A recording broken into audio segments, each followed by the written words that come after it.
1 2 3 तेजस्वी की चौपाल।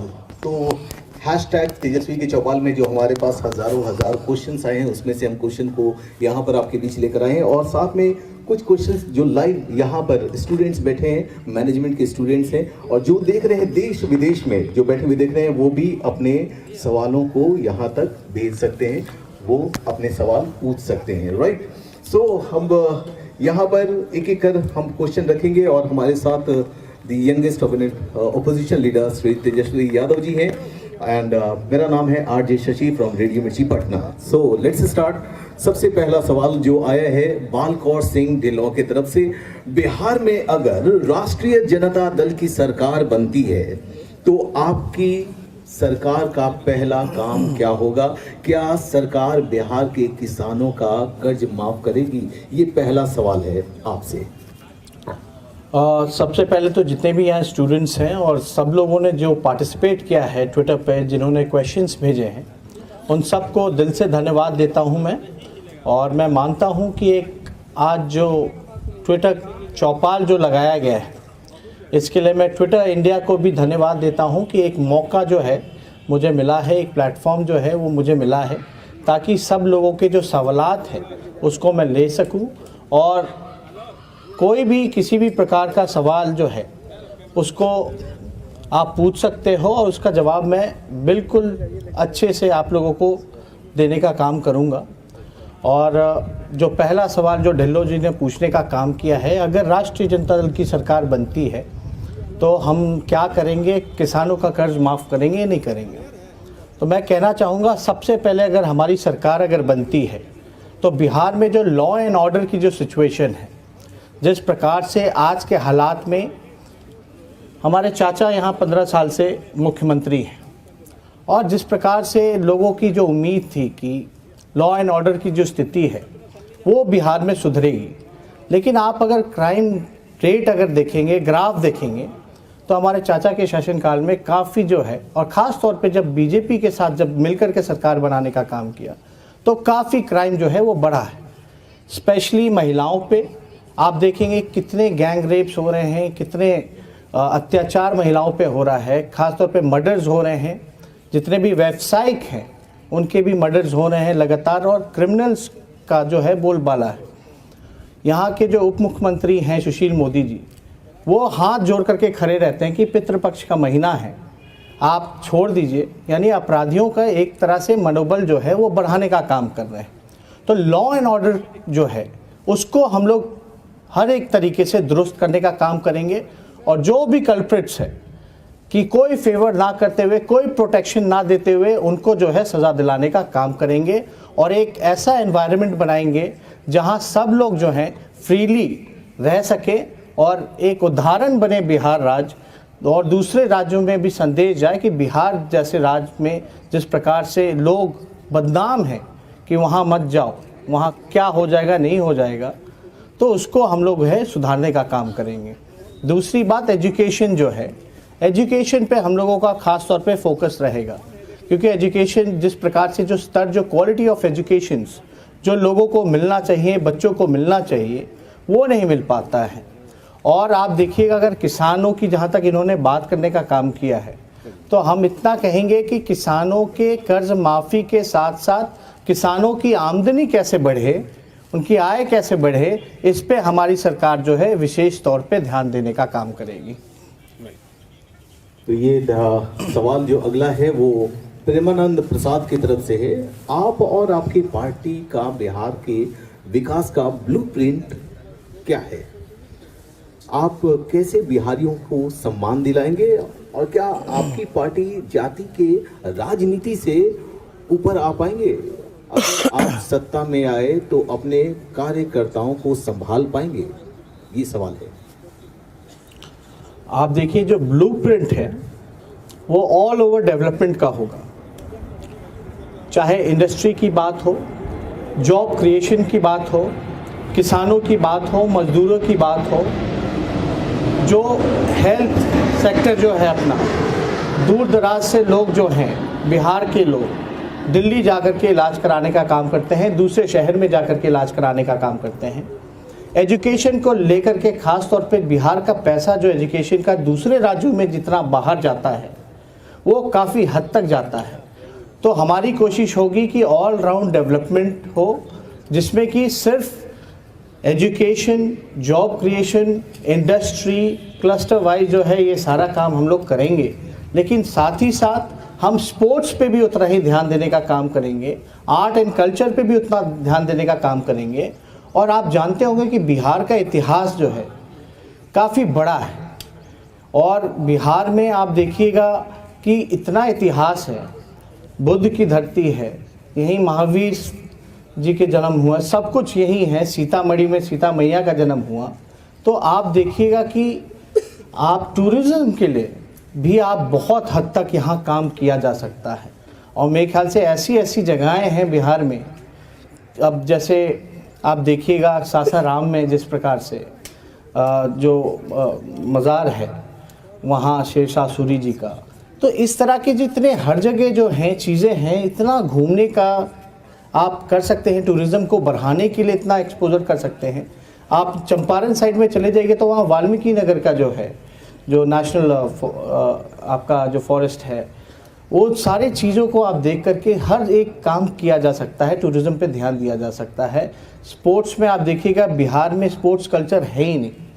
जो भी प्रतिभाशाली, जो इतने भी खिलाड़ी थे, उनको बाहर जा कर के ही दूसरे राज्यों से ट्रेनिंग लेनी पड़ती है, खेलना पड़ता है, बहुत ही स्कोप है बिहार में। और आप देखिएगा फूड प्रोसेसिंग यूनिट बिहार में, मखाना आप देखिएगा कई इलाकों में, मिथिलांचल चले जाइए, दरभंगा या मधुबनी, तो मखाना इतना है। हमारे हाजीपुर में जो हमारा क्षेत्र है, राघोपुर जिस कॉन्स्टिट्यूंसी से हम आते हैं, वहाँ केले का इतना है। तो फूड प्रोसेसिंग यूनिट भी आप खोल सकते हैं, उस पर विशेष तौर पे हम लोग ध्यान दे सकते हैं। और मखाना तो दुनिया भर में आप जानिए कि दुनिया में उसकी मांग होने लगी है, अमेरिका में भी उसकी डिमांड होने लग गई है।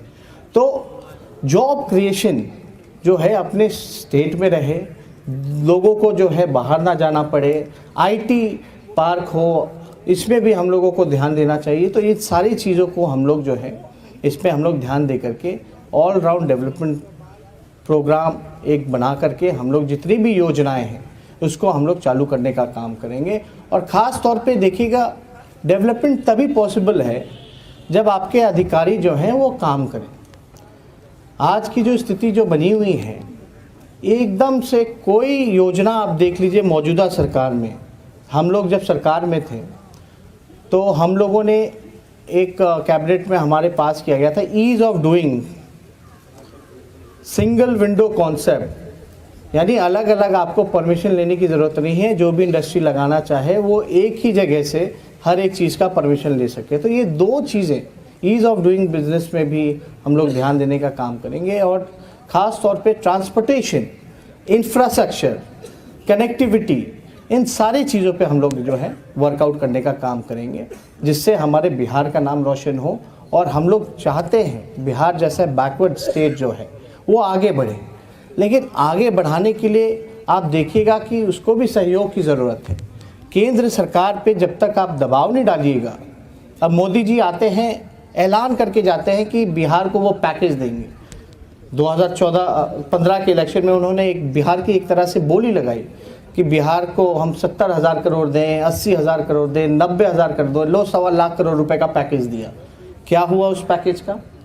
आज की सरकार कहती है कि डबल इंजन की सरकार है, लेकिन जो इंजन, एक इंजन लगा हुआ है अपराध में और दूसरा इंजन लगा हुआ है भ्रष्टाचार में, और अपने मांग को लोग भूल गए।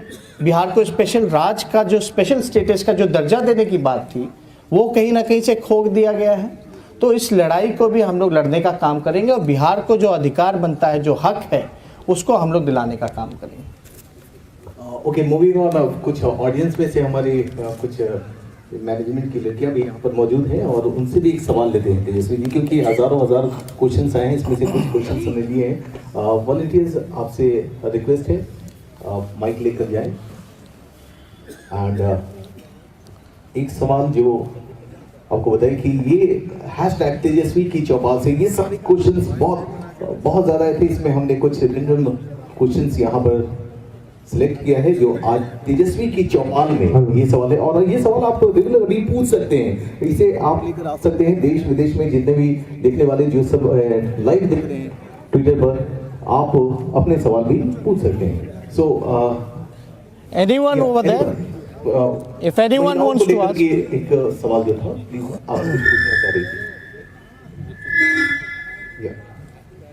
हेलो सर, सवाल है तेजस के, जैसे अभी आपने बहुत सारी समस्याओं की बात की, ट्रेन डेन और जैसे युवा मूव कर जाते हैं बड़े शहरों की तरफ छोड़ के, तो इसके लिए आप क्या प्लान कर रहे हैं? क्योंकि अभी तक हम सिर्फ डिस्कस करते आए कि ये समस्याएं हैं, लेकिन हम उनको दूर कैसे करेंगे, उनको सॉल्व कैसे करेंगे? जैसे अगर इंडस्ट्रीज की बात करें तो हम नॉर्थ की बात करें, ईस्ट की बात करें, बिहार की बात करें, तो यहाँ पे इंडस्ट्रीज नहीं आती। जो भी इंडस्ट्रीज आती है, वो कंपनीज आती है, वो सारी साउथ की तरफ अट्रैक्ट होती है। बिहार में ऐसा कुछ देखने को नहीं मिलता। अगर हम एक मधेपुरा प्रोजेक्ट छोड़ दें तो फिर दूसरा कुछ नहीं है हमारे पास काम करने के लिए। तो कैसे आप रोजगार दे पाएंगे उन यूथ को जो अभी एजुकेट हो रहे हैं या ग्रेजुएट होने वाले हैं, जो बैठे हुए हैं? अगर एम्प्लॉयमेंट में हम देखें तो बैंक की वैकेंसीज जैसे आती है या फिर एसएससी वगैरह की वैकेंसीज आती है, तो उसमें सीट बहुत कम होते हैं और जो एप्लीकेंट्स होते हैं वो लाखों में होते हैं। तो आप देख सकते हैं कि क्या अभी स्थिति है। तो इससे आप कैसे निपटेंगे अगर आप अगले लोकसभा चुनाव में और विधानसभा चुनाव में पार्टी जीतती है, अच्छे बहुमत से सत्ता में आती है, तो आपका क्या प्लान है? मैं ये जानना चाहती हूँ। देखिए, बहुत बहुत धन्यवाद, आपने बहुत ही अच्छा सवाल पूछा है। और मेरे ख्याल से ये जो सवाल है, ये सिर्फ आपने अपने तरफ से नहीं बल्कि पूरे बिहार के नौजवानों की तरफ से पूछने का काम किया, इसलिए आपको हम दिल से धन्यवाद देते हैं। पहली बात, इंडस्ट्री जो है आए, ये सब लोगों का प्रयास है। और इंडस्ट्री लाने में देखिए, कोई भी गवर्नमेंट जो भी पहले भी पास्ट में रही है, ऐसा नहीं है कि किसी ने प्रयास ना किया हो। बिहार जो है लैंडलॉक्ड स्टेट है, उसकी अपनी एक समस्या है। बिहार जो है एक तरफ बाढ़ से डूबा रहता है, एक तरफ जो है सुखाड़ से डूबा रहता है। और जो यहाँ जो ज़मीन है, मान लीजिए ज़मीन अक्वायर करना है, तो यहाँ जो ओनरशिप है जिन लोगों के पास, वो काफ़ी छोटे छोटे आप कह सकते हैं संख्या में है। लेकिन इंडस्ट्री लाने के लिए आपको लोग कहा करते हैं कि भाई इतना क्राइम है यहाँ पर कि इंडस्ट्री नहीं आ पाती है, क्योंकि लॉ एंड ऑर्डर की सिचुएशंस या गवर्नमेंट जो है, हमने इसका पहले भी जवाब दिया कि इंडस्ट्री के लिए यहाँ पर जो लगाने की जो बात थी, तो हम लोगों ने एक पॉलिसी लगाने का काम किया था, सिंगल विंडो, जहाँ की जो अलग अलग मिनिस्ट्री से अलग अलग जगह से लोगों को परेशानी होती थी परमिशन लेने में, उसमें काफ़ी टाइम लगता था। कुछ ऐसी पॉलिसीज़ जो बने हुए थे जो कि उस वजह से भी काफ़ी दिक्कत हुआ करता था, तो उस पर वर्कआउट किया गया है। ख़ास तौर पे आप लॉ एंड ऑर्डर की सिचुएशन को आप मजबूती के साथ जो है उसको सुधारने का काम कीजिए। और आपको कहीं ना कहीं से जो इंडस्ट्रियलिस्ट हैं उनको विश्वास दिलाना पड़ेगा कि आपके लिए हम लोग जो है पूरा मदद करने का काम करेंगे, और आप जो है बिहार में यहाँ ला करके लगाने का काम कीजिए, ताकि हम सब जो हैं यहाँ आप लोगों का एक माहौल बनाएं ताकि इंडस्ट्री आए। इंडस्ट्री आती है, कारखाने खोले गए हैं, जैसे आपने मधेपुरा की बात करने का काम किया, आपने छपरा में भी देखेगा व्हील फैक्ट्री है, वो रेलवेज़ का, वो लालू जी ने देने का काम किया। लेकिन बिहार में इतना टैलेंट है, बिहार के लोग दूसरे जगहों पर रहते हैं, अलग अलग जगहों पे काम करते हैं, तो एक इसका हब बनाया जाए ताकि यहाँ लोग आएँ। जैसे मैंने एक एग्जाम्पल दिया फूड प्रोसेसिंग का, बिहार में आप हाजीपुर चले जाइए तो कितना केले का है, वहाँ चिप्स, केले से जो है बनाना से चिप्स के भी चीज़ें हो सकती हैं, बनाना शेक भी बनाया जा सकता है। आप चले जाइए मखाना, तो फूड प्रोसेसिंग यूनिट अगर वहाँ अगर इस तरह की चीज़ें अगर खुलने शुरू हो जाए तो मेरे ख्याल से काफ़ी जो है बिहार में इस तरह का चीज़ जो है दिखने को मिलेगा। और बाकी सारे काम जो उससे रिलेटेड हैं, सिक्योरिटी से, पॉलिसीज़ से, इस पे हम लोग काफ़ी जो है हद तक सूटेबल पॉलिसीज़ जो है, और भी स्टेट्स जैसे बड़े स्टेट्स हैं, महाराष्ट्र है, कर्नाटका है, उनकी क्या पॉलिसी रही है, इस पे भी हम लोग जो है स्टडी करने का काम करेंगे। और जो बिहार को लैंडलॉक स्टेट को देखते हुए जो सूटेबल हो सकता है, जो प्रयास हो सकता है, वो हम लोग करने का काम करेंगे। बिहार में कई आप देखिएगा कि एजुकेशन को भी लेकर के कोई ऐसा यूनिवर्सिटीज़ ऐसा नहीं है, एजुकेशन का पैसा इतना बिहार में जाता है, आखिर यहाँ क्यों नहीं बनाया जाए। तो जो प्रॉपर जो काम करने का जो तरीका होना चाहिए, जो विल पावर होना चाहिए, कहीं ना कहीं से उसमें कमी है, उसको हम लोग जो है पूरा करने का काम करेंगे। Okay, one question from Dr. Sandhya Ahuja. I reckon you have a very good chance of coming to PAR.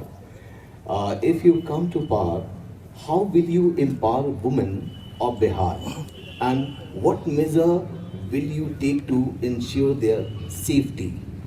Tejashwi ji, देखिए, महिलाओं की सुरक्षा की जहाँ तक बात है, मेरा अभी भी मानना है कि जितने भी FIR होते हैं, पूरी तरीके से जितना क्राइम उन पे हुआ है, शायद महिलाएं कहीं ना कहीं से सहमी रहती हैं, झिझकती हैं, या समाज का डर है, या एक वातावरण ऐसा नहीं है कि उनकी सारे कंप्लेन, कहीं उनके साथ दुष्कर्म होता है तो वो खुल करके जा करके थाने में कंप्लेन करा पाए। कहीं ना कहीं से ऐसा दबाव उन पे रहता है कि वो कंप्लेन भी हद तक नहीं कर पाती हैं, क्योंकि हर एक सिचुएशन उनके सामने काफ़ी प्रेशर रहता है। तो सबसे पहला कि हम लोग जो है कैंप चलाएंगे, ताकि महिलाएं जो हैं कहीं भी अगर कुछ उनके साथ होता है तो कम से कम वो जा कर के सरकार के ध्यान में वो बात लाने का काम करें। अभी भी जितने केसेस होते हैं तो हो सकता है कि समाज का बनावट ऐसा है कि उस दबाव में जा कर के महिलाएं जो हैं खुल कर के कंप्लेन नहीं कर पाती हैं। तो एक तो उस कैंपेन को हम लोग चलाएं, और साथ ही साथ 24/7 हेल्पलाइन नंबर जो है हम लोग उपलब्ध कराने का काम करें। स्पेशली बिहार इतना बड़ा राज्य है, महिलाओं की संख्या अच्छी खासी है यहाँ पर, उनके लिए भी एक अलग से पुलिस स्टेशन जो है महिलाओं का, वो हम लोग उपलब्ध कराएं। हो सकता है अगर कहीं हो, लेकिन उसकी जो है संख्या जो है वो बढ़ाने का काम करें। आप देखिएगा, हमको तो कभी कभी ट्रैफिक पुलिस में भी आजकल महिलाएं जो हैं, देखते होंगे रेड लाइट्स वगैरह पे ट्रैफिक पुलिस महिलाएं खड़ी रहती हैं, लेकिन उनके लिए सुविधा क्या है? अगर उनको टॉयलेट अगर यूज़ करना है तो वो कहाँ जाएंगी? वो भी व्यवस्था यहाँ नहीं है। उनको कितने कठिनाइयों का जो है सामना करना पड़ता है। तो ये छोटी छोटी जो चीज़ें हैं, इस पर हम लोग ध्यान देने का काम करेंगे। साथ ही साथ जो महिलाओं पे जो क्राइम होगा, उसके लिए हम लोग जो है स्पीडी ट्रायल कराने का काम करेंगे, और कोई भी कल्प्रिट वगैरह अगर कोई प्रोटेक्शन देने का काम करेगा तो उसको हम लोग पूरी तरीके से ईमानदारी के साथ उसको सज़ा दिलाने का काम करेंगे।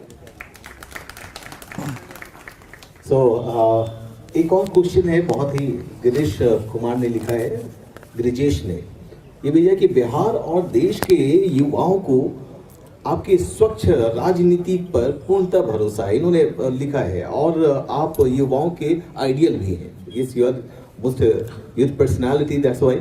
पर दुख की बात है कि आपके साथ जीतने वाले कई युवा जुड़े हैं, आपने उन्हें कभी पॉलिटिक्स का पाठ क्यों नहीं पढ़ाया? देखिए, धन्यवाद देते हैं सवाल के लिए, लेकिन हम तो खुद ही अभी सीख रहे हैं और सब लोगों को सीखना पड़ेगा। और मेरा ये मानना है कि हम जिस प्लेटफॉर्म पे भी जाते हैं, जहाँ भी हमें यूथ को लेकर के मौका मिलता है कि उनके बारे में कहें, तो सबसे पहले हम ये कहते हैं कि जितने भी यूथ हैं, they should be politically and socially aware. आजकल के नौजवान जो हैं इतने पॉलिटिकली और इतने सोशली अवेयर नहीं हैं। सबसे पहले तो यूथ को पॉलिटिकली और सोशली अवेयर होना पड़ेगा, और मेरे ख्याल से यूथ को सबसे पहले जहाँ तक ध्यान अगर आगे बढ़ाने की हो, तो यूथ ज़्यादा से ज़्यादा पॉलिसी मेकिंग और डिसीजन मेकिंग में किस प्रकार से आए, ये हमारी कोशिश रहेगी। ज़्यादा से ज़्यादा लोग पार्टिसिपेट करें, और कोई ट्रेनिंग नहीं, अगर ये अलग से अगर कभी मुलाकात करेंगे तो हम लोग जो है इस पर डिस्कस कर सकते हैं, हम ट्रेन क्या कर सकते हैं, लेकिन इस चीज़ को लेकर के I can discuss with him. और आप देखिएगा, लास्ट जो इलेक्शन जो हम लोगों का विधानसभा का हुआ था, जिसमें कि राष्ट्रीय जनता दल जो है 101 सीटों पे लड़ी थी, 101 सीटों में से लगभग 45 जो सीट्स थे, जिनका एज 25 साल से 45 साल के अंदर था, उसको हम लोगों ने टिकट देने का काम किया। तो और मुझे खुशी है कि जितने भी युवाओं को हमने टिकट देने का काम किया, वो सब की सब चुनाव जीत करके आने का काम किया। तो ये काफ़ी अच्छा है। और बिहार हमारा देश जो है सबसे युवा देश है और बिहार जो है इस देश का सबसे युवा प्रदेश है। तो युवाओं को तो बढ़ चढ़ कर के राजनीति में सामाजिक रूप से इनको अवेयर होना पड़ेगा और पार्टिसिपेट करना पड़ेगा। आज जो स्थिति जो युवाओं की है, कहीं ना कहीं से ठगा हुआ महसूस करते हैं। हमारे प्रधानमंत्री जी ने बड़ी उम्मीद जगाने का काम किया था कि हर एक साल जो है 2 करोड़ लोगों को रोज़गार देने का काम करेंगे। बोला था, लोग जो हैं उस उम्मीद में मोदी जी को वोट देने का काम किए, उनको सत्ता में लाने का काम किए। लेकिन कहीं ना कहीं से जो गुस्सा आज नौजवानों में जो है, वो गुस्सा सिर्फ और सिर्फ सीमित दायरे में ही है। वो बोल करके छोड़ देते हैं। अगर अपना अधिकार और हक के लिए लड़ाई लड़नी है तो आपको सड़क पर आना पड़ेगा और आपको अपने अधिकार के लिए लड़ना पड़ेगा। आप घर बैठे छोड़ दीजिए कि कोई आएगा आपके लिए कुछ करेगा, ये ऐसे काम नहीं चलने वाला। आपको अपने अधिकार के लिए, हक के लिए आगे बढ़ करके सड़क पर आकर के आंदोलन करना पड़ेगा। तो इसलिए बहुत ज़रूरी है कि ठीक है, फिल्म देखते हैं लोग, स्पोर्ट्स में मैचेस वगैरह देखते हैं, लेकिन थोड़ा बहुत न्यूज़ चैनल्स वगैरह भी देखना चाहिए। लेकिन न्यूज़ चैनल्स भी देखें तो संभल करके देखें, थोड़ा उसको रिफाइन कर ले कि क्या सच्चाई है या क्या नहीं है, क्योंकि आजकल तो फेक न्यूज़ का भी ज़माना है। तो इसलिए युवाओं को जो है एक चीज़ समझना चाहिए कि जो चीज़ें स्क्रीन पे दिखाई जाती हैं वो बात सच नहीं होती। उसके लिए वो खुद अपना बुद्धि से सारी चीज़ों को समझने का काम करें।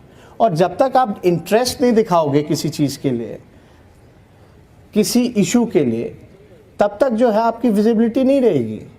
आपको मेहनत करना पड़ेगा।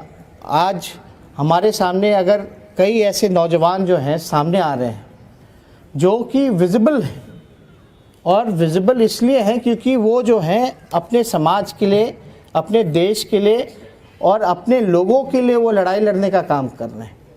नाम काफ़ी सारे हैं हम जो कि अभी बताना नहीं चाहेंगे, लेकिन ऐसे नौजवान हैं जो राजनीति में आ रहे हैं और जो है अपने अधिकार के लिए लड़ाई लड़ने का काम कर रहे हैं। Okay, anyone from audience side? Yeah, please volunteer. एक क्योंकि 3 नंबर वाला क्वेश्चन छूटा, क्योंकि बहुत सारे सवाल हैं। हैशटैग तेजस्वी की चौपाल और लोग पूछ के सब लोग से जो पूछना चाहें। अपने नाम के साथ में प्लीज। जी, आपकी आवाज़ नहीं आ रही है। हेलो जी। जलालुद्दीन खान मेरा नाम हुआ, हम सीतामढ़ी से आ रहे हैं। जी, हम माननीय उप मुख्यमंत्री श्री तेजस्वी जी से क्वेश्चन करना चाहेंगे कि बिहार देश में 5वें स्थान पर नक्सल प्रभावित क्षेत्र है, इसके लिए क्या करेंगे, इसके लिए क्या योजना है इनके पास। दूसरा, हम लोगों का क्षेत्र बाढ़ से ग्रसित रहता है, सीतामढ़ी एरिया। तो बिहार सरकार की ये कोशिश रहती है कि बाढ़ आवे और हम उस बदले में वहाँ पर कुछ चंदा उंदा दे दें, पैसा खर्च कर दें, लेकिन बाढ़ के लिए समुचित व्यवस्था नहीं करते कि बाढ़ ना आवे। इसके लिए इनकी क्या योजना है? तो जैसा कि आपने बताया था कि सूखा और बाढ़ से प्रभावित रहता है, इसके लिए आपकी क्या योजनाएं होंगी? देखिए, 2 सवाल है। एक तो फ्लड को लेकर के है, एक जो नक्सलिज्म को लेकर के है। नक्सलिज्म क्यों है ये आपको समझना पड़ेगा कि क्यों ये शुरू हुआ, क्या कारण था इसका। मेरे ख्याल से एक हद तक जो है बिहार में जो है नक्सलिज्म जो पहले जिस मात्रा में थी वो कम हुआ है। और इसमें आप देखिएगा जो भी इश्यूज़ वगैरह हैं, लगातार आप देखिएगा कि लोगों को, गरीब, जो प्रताड़ित, शोषित समाज जो रहा है, जो back bencher of the society रहा है, उस पर काफ़ी जो है जुल्म हो रखा था। इसको लेकर के नक्सलिज्म जो है वो आगे बढ़ा है। लेकिन इस चीज़ों को हम लोगों को समझना पड़ेगा कि हिंसक हम लोगों को नहीं होना है। हिंसा से हम लोगों को जो है वो दूर रहने की ज़रूरत है। लेकिन सरकार को इस चीज़ पे गौर देना होगा कि आप जब तक पॉवर्टी, जब तक गरीबी नहीं मिटाओगे और अगर उस पे गरीब पे अत्याचार बढ़ाओगे तो कहीं ना कहीं से समाज में ऐसी सोच रखने वाले भी लोग हैं जो हिंसक होते हैं। लेकिन हम हिंसक के एकदम अगेंस्ट हैं। हम लोगों को जो है नॉन वायलेंस में हम लोगों को, सब लोगों को विश्वास रखना चाहिए।